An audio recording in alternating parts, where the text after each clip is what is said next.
I owe an intellectual debt greatly to one of my late mentors. I have two at the University of Wisconsin-Madison. The man by the name of Robert Cale, a German-American, born and raised outside of Milwaukee in a small place called Kenosha. He was a student of Talcott Parsons at Harvard, the great sociologist. And during the Second World War, he enlisted and he was posted to Berlin as an MP. And later he became a prison guard for the mid-level and junior level German SS officers. So he was the man who sensitized me to the ideological foundations of mass atrocities and how the perpetrators view their own act. So I approached this issue from four different perspectives. One, from a Buddhist epistemological perspective.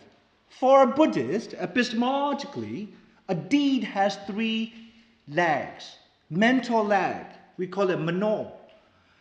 Verbal act, we articulate, we imagine, we daydream, we fancy harming someone. That's the mental deed in the Buddhist eyes, but not in the eyes of the law until the act was committed. But from a Buddhist perspective, mental act is committed before either orally, following it up, or physically executing the thought of harming a person, an animal, a community of humans. So the second perspective I adopt is personal.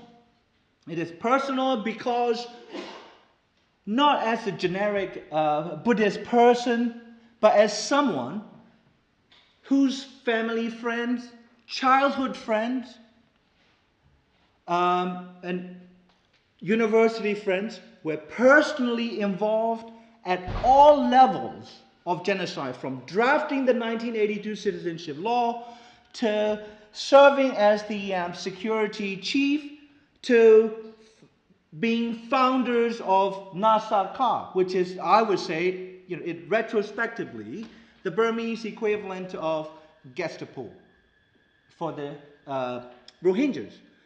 So in that sense, this is not simply a sociological question. It is an existential and personal question. My friends and my family friends were involved, even my teachers, in the execution, planning, designing, and denying.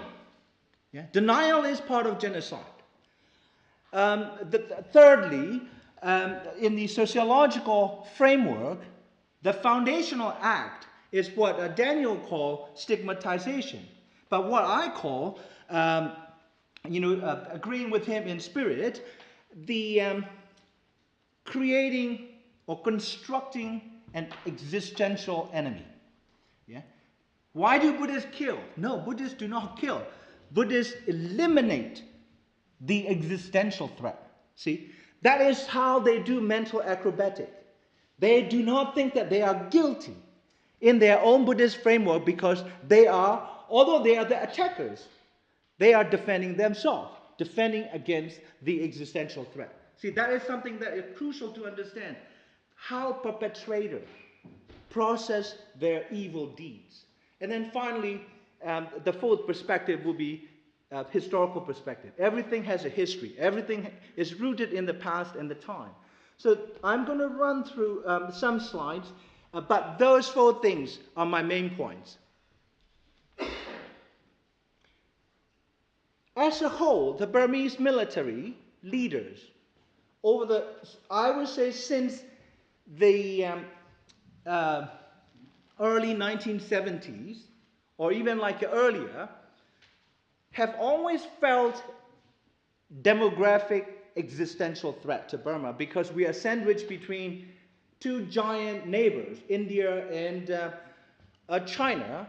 And then after the War of Independence in Bangladesh, East Pakistan became Bangladesh.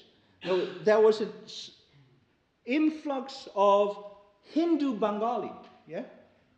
Remember, Hindu Bengali were the ones who were subject to the genocidal act by West Pakistani army. And one of the generals from West Pakistan said, I don't care about the people, I want the land. So do what you will with the people. And so Hindu Bangladeshis or Bengali from East Bengal were running across the porous border into Burma. But they returned after a Bangladeshi war. And, but we are using the narrative to go after Muslim Rohingyas. Yeah? There's a crucial difference here. There are different types of Bengalis. So at the national level, in terms of narrative, we are faced with the demographic threat from neighbors. And then this is the Indo-Burma Immigration Agreement. And the quote from Gandhi was like, this is so unfair. You know, we were asked to do our own nasty jobs to Burmese and to Indians. You know, that was on the eve of Indian independence in 1947. And, you know, in those days, in the colonial assemblies in India and Burma, there were debates about who were, you know, basically, what are we going to do with the mixed races? Yeah?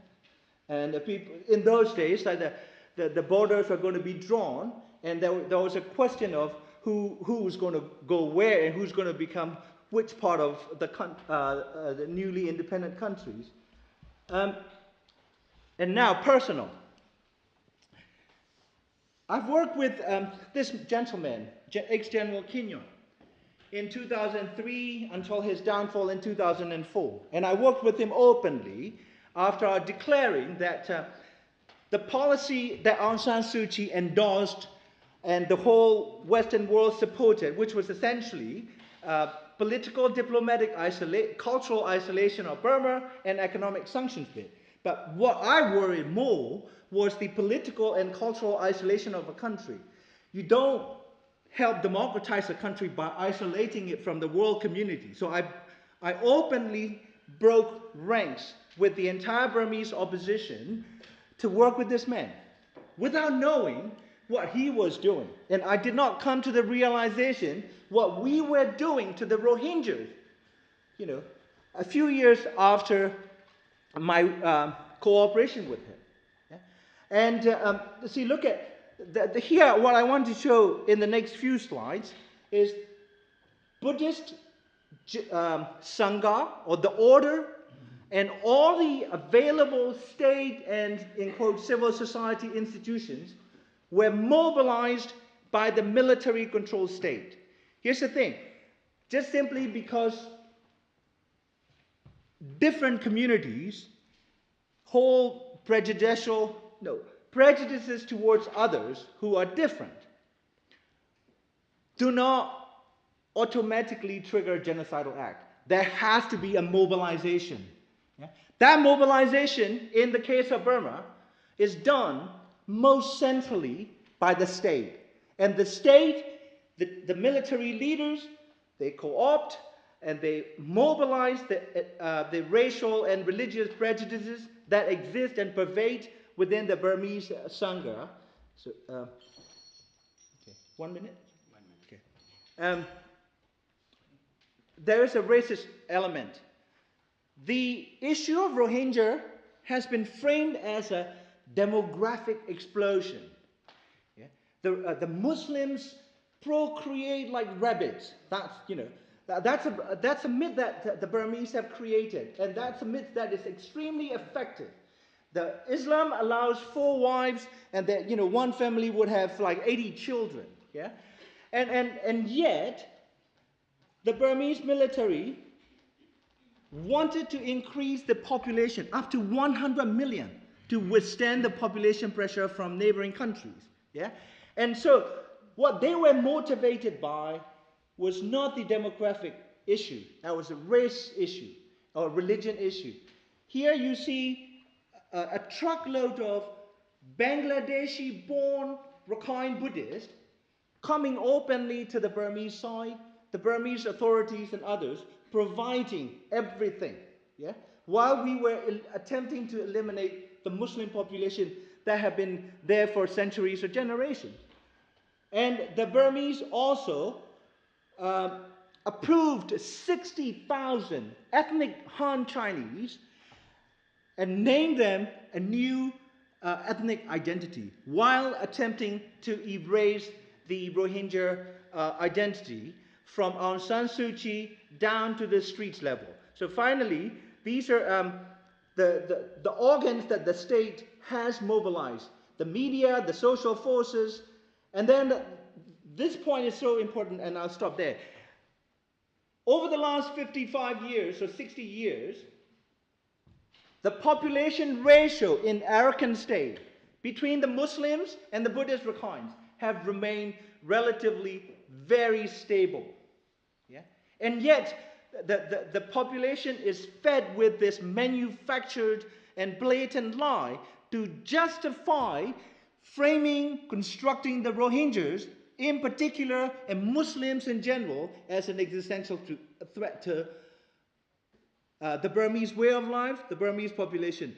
We are not killing human beings as far as the perpetrators are concerned. We are eliminating the existential threat. Thank you very much.